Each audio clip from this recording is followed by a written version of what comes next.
So open your browser, search God mode. You can use any browser. So I'll be using my Firefox. You can put God mode code. You can see this option. This option make it more easier. Copy it starting from that God mode. Copy it. Go to your desktop, open your folder. Name your folder as what you copy. Just paste it, which is Control C and Control V.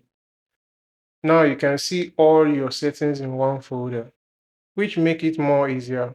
Follow for more tips like this.